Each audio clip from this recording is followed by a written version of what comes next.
What's good, fam? Eminem just dropped a $109 million lawsuit on Mark Zuckerberg, and the way he is playing this legal game is absolute savage work. Eminem's publisher 8 Mile Style just lobbed a $109.35 million grenade directly at the Meta headquarters. This isn't some minor disagreement over a few streams, because the math on this lawsuit is actually insane when you break it down. 8 Mile Style is going for the throat by seeking the maximum penalty of $150,000 for each of the 243 songs listed. Eminem's music publishing company, 8 Mile Style, has just filed a whopping $109 million lawsuit against Meta Platforms Inc., the parent company of Facebook, Instagram, and WhatsApp.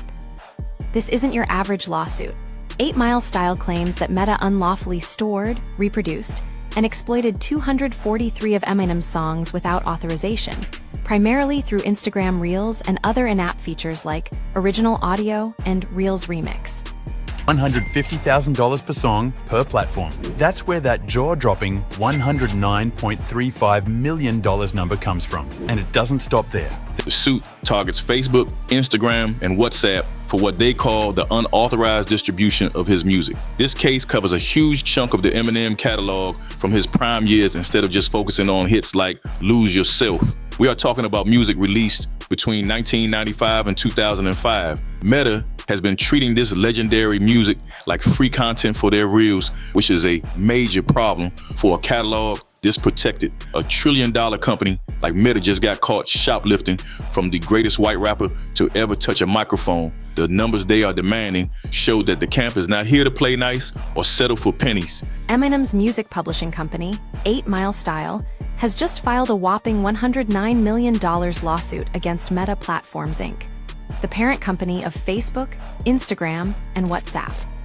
This isn't your average lawsuit.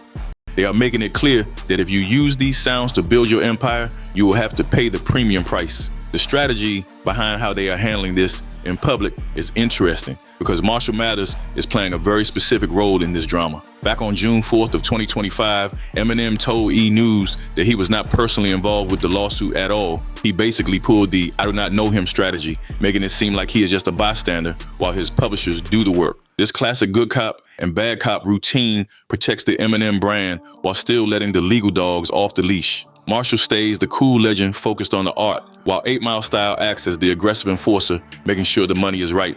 I just felt like I want to be able to have all these words at my disposal, in my vocabulary, at all times, whenever I need to pull them out. You know, somewhere they'll be stored, like locked away. You know, the way that I see it, and the way that I've always said it, is it's kind of like these aren't personal attacks on people.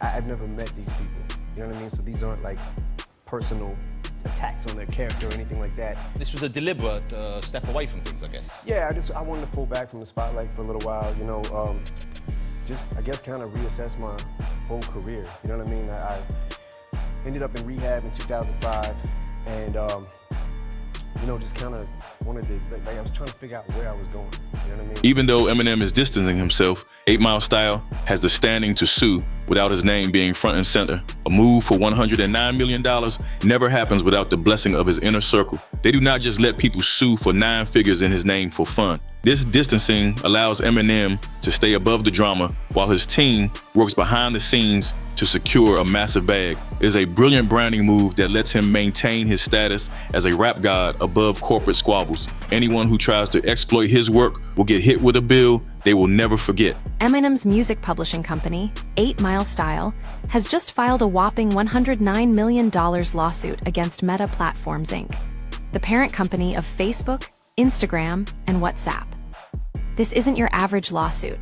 This is about making sure the intellectual property stays respected and that the value of the music is protected from tech giants. Meta is about to find out that trying to play Slim Shady is an expensive mistake. The fact that they targeted the most iconic decade of his career only makes the potential payout more devastating for their bottom line. We are watching a masterclass in how a legacy artist can protect their assets without getting their own hands dirty in the public eye. Meta thought they could slide under the radar, but 8 Mile Style has the receipts, and they are coming for every single dollar. 8 Mile Style says Meta tried to justify this by pointing to talks with a company called Audiam, but here's the kicker. They never had the rights to grant any licenses on Eminem's behalf. Meta, they say, knew this and did it anyway. So Meta wants us to think they did their homework by claiming they negotiated with a firm called Audium, but the truth looks a lot more suspicious. Zuckerberg is trying to hide behind this third party like he is some victim of a misunderstanding, but 8 Mile Style just exposed the whole scheme. These publishers are making it clear that Audium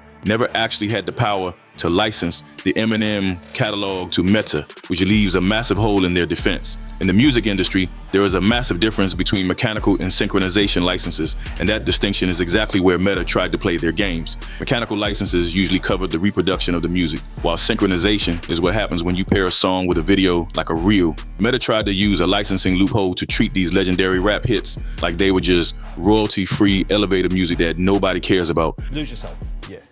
That's got some of the best lyrics. It's just incredible, captures the kind of the fear of performing and the need to perform and the desire to perform. I just thought that was a remarkable piece of work. They built these massive libraries and stocked them with the most iconic songs in the world, then told their users to go wild and use them for free.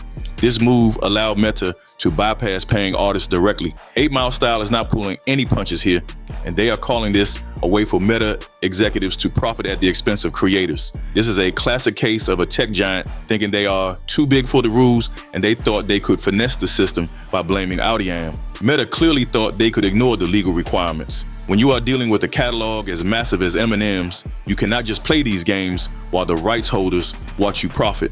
As the ad industry continues to evolve, we'll see more cases like this emerge.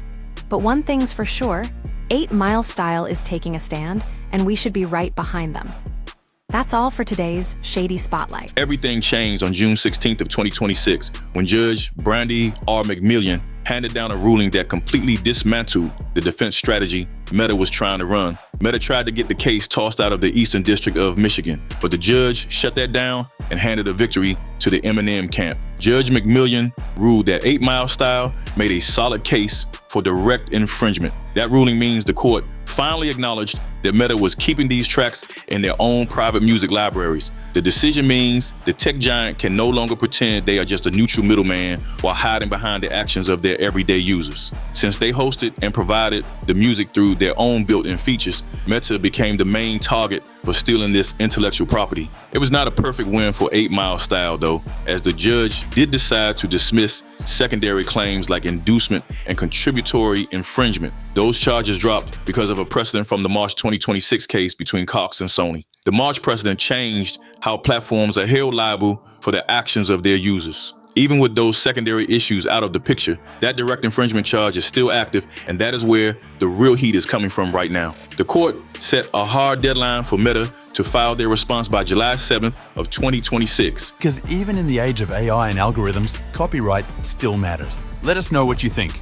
That effectively means the clock is officially ticking for Mark Zuckerberg and his lawyers. They are now forced to explain why they thought it was okay to distribute 243 legendary songs in hip-hop without a single valid license. The ruling stripped away the shield Meta used for years to avoid paying artists. This decision shows the legal system is finally catching up to how these tech giants exploit creators. We are witnessing a massive battle where the people who built the platforms have to face off against the artists who actually provide the culture that keeps those apps running. Meta assumed they could treat rap hits like a free resource, but now they face a $100 million bill and a judge ready to finish this fight. All of this represents a huge shift in power between Silicon Valley and the music industry. It proves a $1 trillion company can get checked when they try to move sideways on a legacy as deep as the one Eminem built over 30 years. Meta is officially out of excuses, and they must explain every single one of those 243 tracks they put in their system without asking. Before we move on and see how this lawsuit is about to put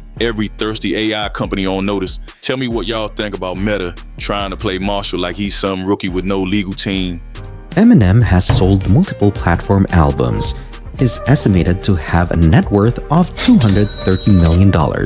He consistently ranks among the top paid performers worldwide. Is Zuck really going to cough up that $100 million, or will they keep trying to bully their way out of paying the culture? Drop your thoughts in the comments. No cap. While you at it, like and subscribe. Let's continue. This legal action serves as a heavy warning shot to every tech giant and AI company that views hip-hop as a free resource to exploit for corporate profit. We have entered a new era where companies see a legendary catalog as a database for machine learning instead of the blood and sweat of Marshall Mathers. This battle represents a real line in the sand. It proves they cannot just vacuum up the culture to power their features without paying creators exactly what they deserve. If Meta settles for the full $109 million, a permanent price tag will be set for every major artist in the digital space. Any company wanting to use music from Kendrick Lamar or Jay-Z for AI tools will now face a massive dollar amount before they even begin. Tech giants can no longer just apologize later or pay a small fine they barely notice. This shift gives artists the real advantage they have earned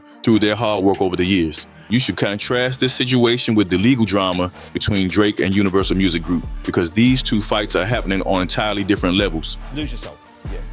That's got some of the best things. It's such an incredible, captures the kind of the fear of performing and the need to perform and the desire to perform. I just thought that was a remarkable piece of work. While Drake deals with bot farms and streaming manipulation for clout, the camp behind Eminem is fighting for the literal value of the music itself. Drake is locked in a war over vanity and public perception. Marshall's team is fighting for the ownership and long-term financial security of his life's work. One battle focuses on chart positions for a week, but the other determines who actually owns the culture when these giants try to take over. This ranks as one of the most important legal battles in hip-hop history. It finally challenges the platform immunity these companies have enjoyed for far too long. For decades, these Silicon Valley giants hid behind the idea that they were neutral platforms with no responsibility for the music shared by millions of users. This ruling in Michigan makes it clear that when a company builds a library to keep people scrolling, they act as a distributor and must pay up. This total shift in the balance of power might save music royalties for the next generation of rappers. Meta tried to treat Slim Shady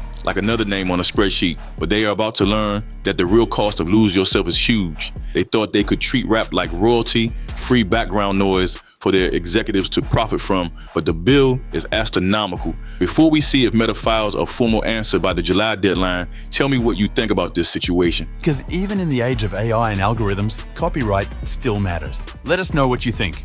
As the ad industry continues to evolve, we'll see more cases like this emerge. But one thing's for sure, 8 Mile Style is taking a stand, and we should be right behind them.